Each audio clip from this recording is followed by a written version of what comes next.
istirahat Rasulullah di satu tempat. Di satu tempat, kalau dalam hadis Riyadhus Shalihin dikatakan satu tempat yang banyak pohon-pohonnya dan banyak cucuk-cucuknya, banyak duri-durinya. Artinya istirahat di situ. Rasulullah istirahat di situ. Naza'a thawbahu, Rasulullah nyopot ya, mencopot thawbahu, pakaiannya, bajunya dicopot. Liyakhaffifahu min matarin, liyakhaffifa, untuk mengeringkan hu akan thawb, min matarin, sebab hujan, ballalahu, yang membasahi thawb. Rupanya ada hujan, dikasih hadiah oleh Allah hujan basah bajunya. Sampai begitu ya Rasul, basah bajunya, keringin dulu deh, dicopot bajunya, kemudian dikeringkan dulu, digantung. Rasulullah berarti nggak bawa salinan banyak, pakaiannya segitu-gitunya aja ya. Dikeringkan nanti dipakai lagi. Wartaha tahta syajaratin, dan Rasulullah istirahat tahta syajaratin, di bawah satu pohon. Wal muslimun, dan umat Islam mutafarriqun, berpecah, menyebar. Wal muslimun, dan bermula orang-orang Islam, mutafarriquna, itu menyebar. Di tenda Rasulullah, mungkin gak tenda, malah di bawah pohon, istirahat sejenak kan. Ada yang pojok, ada yang jauh, cari posisi masing-masing. Kenapa? Istirahat. Biasa sama seperti itu ya. Rasulullah membebaskan kalau sudah seperti itu. Setelah seperti itu, faro'a Arabiyun, faro'a, maka melihat huwa akan Rasul, Arabiyun, alias satu orang Arabi, orang kabilah Bani Ghatafan itu ya. Ismuhu Du'thur, namanya Du'thur pimpinan ya. Rupanya nggak puas Du'thur mah, yang lain lari dia mengikuti Nabi ya. Rasulullah pulang dari Ghatafan nggak jadi menyerang, Du'thur mah ikut ya. Mengintai Nabi Muhammad SAW, mengintai terus sampai di lembah Dzatur Riqa itu. Begitu istirahat, fa'aqbala ilaihi bisayfihi, kemudian Du'thur mengendap-endap, fa'aqbala, datang Du'thur ilaihi kepada Rasul, bisayfihi, dengan pedangnya Nabi. Jadi pedangnya Rasulullah itu digantungkan di pohon, layaknya orang mau istirahat, bajunya dicopot ya, kemudian pedangnya digantungkan. Du'thur ambil pedangnya Nabi Muhammad SAW. Ini usaha pembunuhan yang sudah dekat. Kemarin begitu Rasulullah hijrah, kita tahu ada Suraqah yang berniat, sudah tinggal gerakan saja pedangnya. Suraqah masyhur, usaha pembunuhan terhadap Nabi Muhammad SAW yang sudah dekat. Suraqah. Yang kedua adalah Du'thur, sudah dekat, sudah pegang pedangnya, hatta waqafa ala ra'si, hatta sehingga waqafa, berdiri Du'thur, ala ra'sihi, di atas kepalanya Nabi Muhammad yang mulia. Berarti udah dekat banget, udah bisa ngambil pedang digantungan. Sahabat yang lain pulas yang lain pulas tidur ya. Apalagi habis sahur pulas banget tidurnya gitu ya. Ambil pedang ya, sudah waqala, ditempelkan itu pedang dekat kepala yang mulia Nabi SAW. Waqala, dan berkata Du'thur, ma yamna'uka minni ya Muhammad. Apa ma bermula apakah, yamna'u, yang itu yang mencegah ka akan dirimu, minni, dariku, ya Muhammad, wahai Muhammad. Bahasa sederhana gini, sekarang siapa yang menghalangi aku untuk membunuhmu Muhammad? Pedang sudah dekat dengan mereka, tinggal tebaskan saja. Rasulullah tidak pegang senjata, Du'thur dekat, luar biasa dengan pedangnya Rasulullah SAW. Ini dikisahkan juga dalam kitab Riyadhus Shalihin dalam hadis yang sahih. Mayam dokaminnya ya Muhammad, siapa yang dapat mencegah engkau dari kezalimanku? Ini tinggal tebaskan saja. Ketakutan Rasulullah, gentar Rasulullah, tidak. Ya. Ngomong banyak, enggak. Faqala Rasul, kemudian bersabda Nabi Muhammad SAW. Ngomong Nabi Muhammad SAW satu kata aja, satu kata saja. Sudah di leher, ma yamnukani, siapa yang menjaga engkau dariku? Allah. Kata Nabi Muhammad SAW, Allah yang mencegah engkau dariku. Ketika mendengar kata Allah, fa'asaba rajul, fa'asaba maka menimpa ar-rajul akan laki-laki yang Du'sur haibatun wa khaufun, gemetar, haibah ketakutan, khaufun ketakutan, haibah gemetar ya, gemetar dan ketakutan. Maka kita lihat orang kalau baru dengar Rasulullah takjub, gemetar. Ini begitu dengar kata Allah saja, ya, fasaqatus saif, maka jatuh pedangnya, dia nggak bisa. Gemetaran, ketakutan, akhirnya pedang itu jatuh sendiri. Ini keyakinan yang luar biasa yang ingin Rasulullah ajarkan kepada kita. Aslinya Nabi itu nggak pernah tidur. Aslinya Rasulullah itu bilang kepada Sayyidatina Aisyah, mataku terpejam tapi hatiku tidak tidur. Maka Rasulullah habis tidur langsung sholat. Kenapa nggak pernah tidur? Berarti Rasulullah aslinya tahu kedatangan Du'sur, paham kedatangan Du'sur. Orang Rasulullah sawusufakum, rapatkan sapmu, nggak perlu Rasulullah lihat ke belakang. Kata Nabi, saya melihat yang di belakang saya seperti sesuatu yang ada di hadapan saya. Mukjizat Rasulullah. Lah kalau kita mas sawusufakum lihat jemaah, sok-sokan kayak Nabi. Sawusufakum, luruskan sapnya. Yang belakang sebelah kiri belum lurus tuh. Luar biasa, nggak pengen lihat ke belakang. Kata yang belakang, sok tahu. Ya kalau kita mah lihat ke belakang, lurus nih belum boleh. Jadi imam tuh haknya imam. Ini luruskan. Makanya, tapi bukan sawu, ya sawu sufu vakum, luruskan safnya. Gitu. Fatanawala, maka mengambil Nabi. Maka mengambil akan saif, pedangnya jatuh, diambil oleh Nabi Muhammad SAW. Kemudian Rasulullah alaihi salam waqala, gantian sekarang. Nah, gantian sekarang. Orang udah gemeter, haibah, ketakutan, ambil pedangnya gantian. Ma yamna'uka anni ya Du'sur. Ma yamna'uka, apa yang dapat mencegah engkau minni dariku ya Du'sur, wahai Du'sur. Nah, saya gantian. Sekarang pedang saya yang pegang. Model kita habis urusannya orang. Ya. Kalau model kita habis urusannya. Udah gantian di antara kawan-kawan kita, teman-teman kita, coba ya. Mau diapain juga udah hak kita. Yang melakukan ya Du'sur. Faqala la ahad. Dikatakan la ahad, enggak ada seseorang yang bisa menolong saya sekarang. Bahkan dalam riwayat yang lain, Du'sur dalam hadis Du'sur mengatakan, ya Muhammad, sekarang jadilah engkau sebaik-baiknya yang memberi hukuman. Ya Muhammad, sekarang pedang ada di engkau. Jadilah engkau sebaik-baiknya orang yang memberikan hukuman.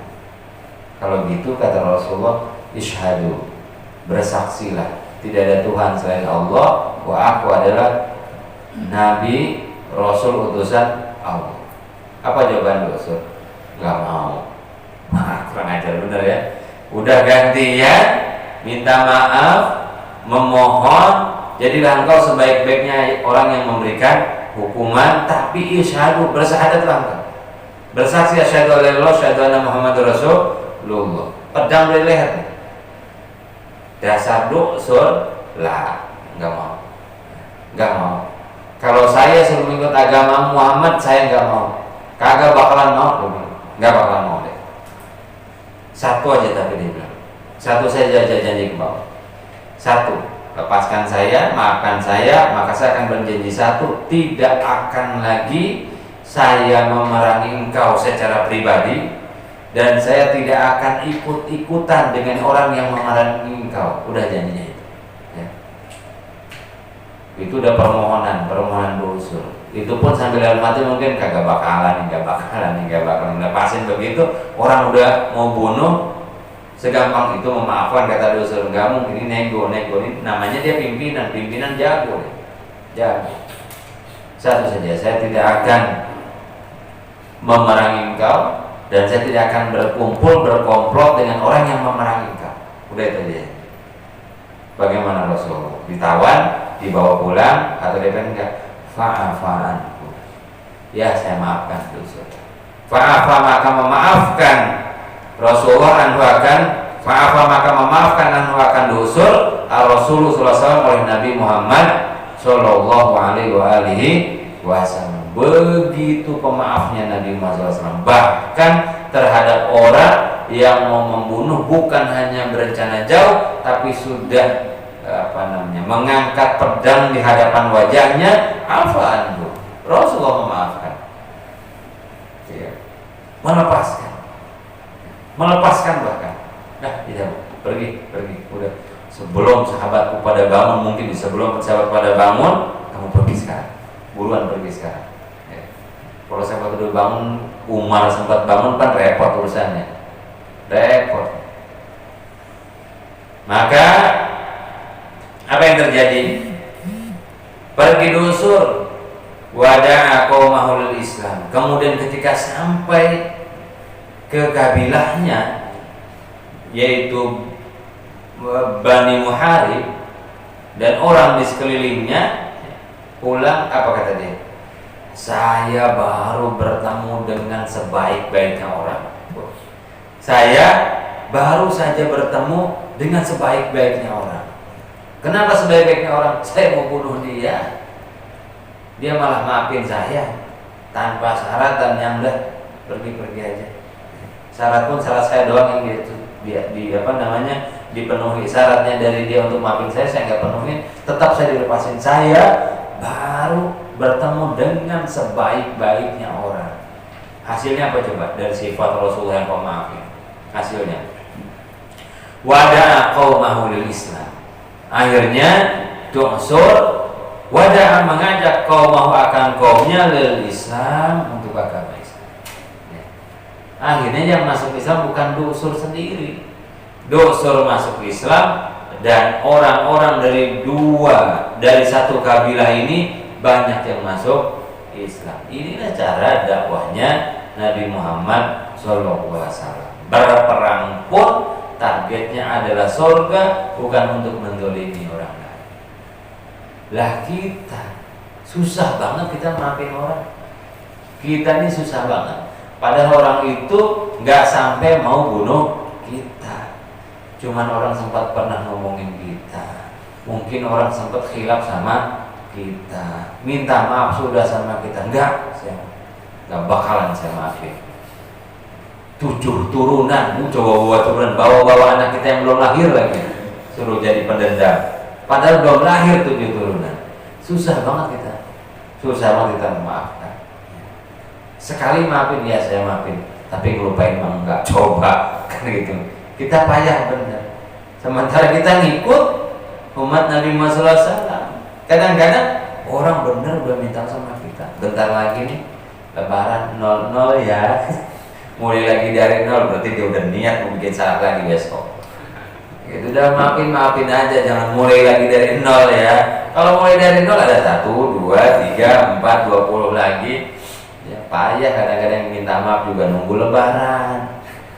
Minta maaf sama aja lebaran mending kalau masih hidup, kalau enggak udah gampang minta maaf. Umat Rasulullah gampang meminta maaf dan mudah memaafkan.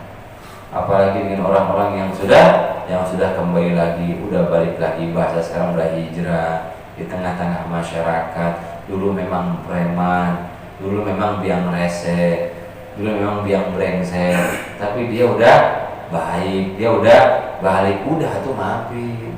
Enggak. Itu mah preman tuh. Mau sholat paling juga ngincer toa.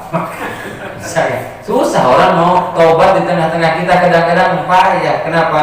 Ini mindset kita bahwa orang tuh nggak mungkin berubah orang. Pernah saya ceritakan Fudail bin Iyad itu juga dulunya ulama besar, dulunya adalah perampok. Begitu juga Abu Dzar Al-Ghifari.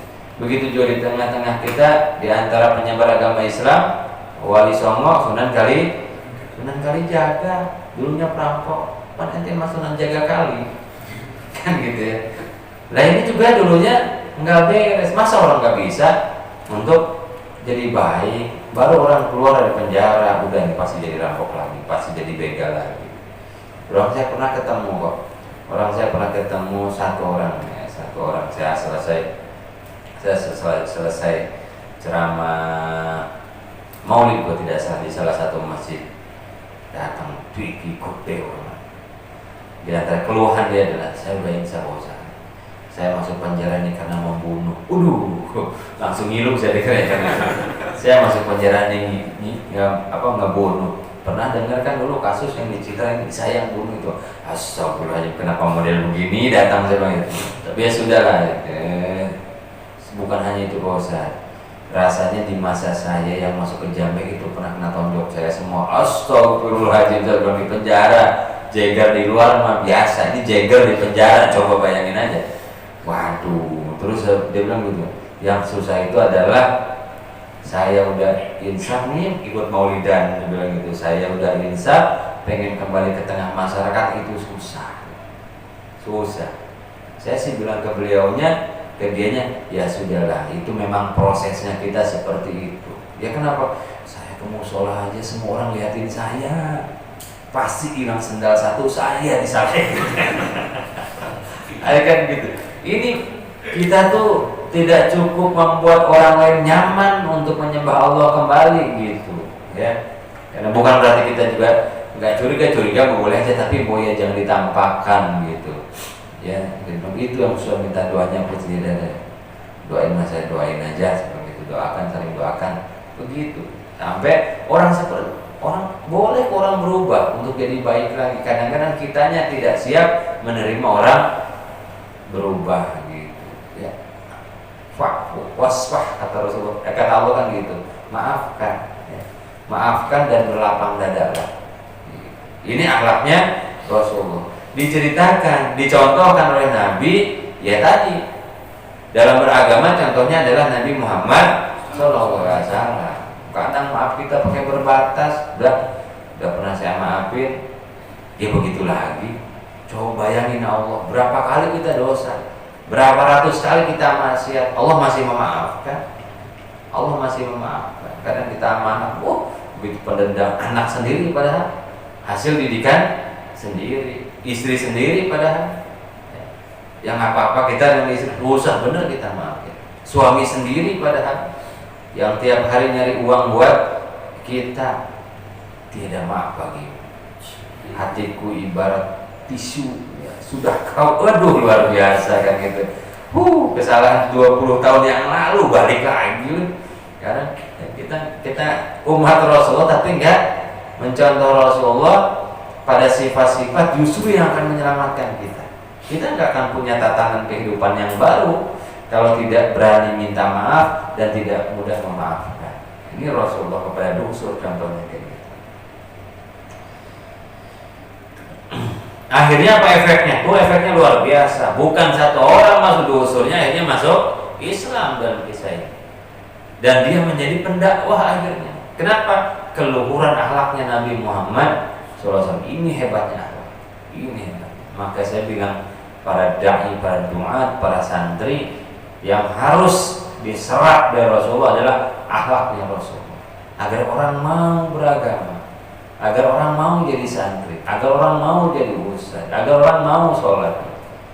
Ini santri akhlaknya beragajulan, orang santri begitu, kamu jadi santri, coba kan begitu, beda-beda tipis.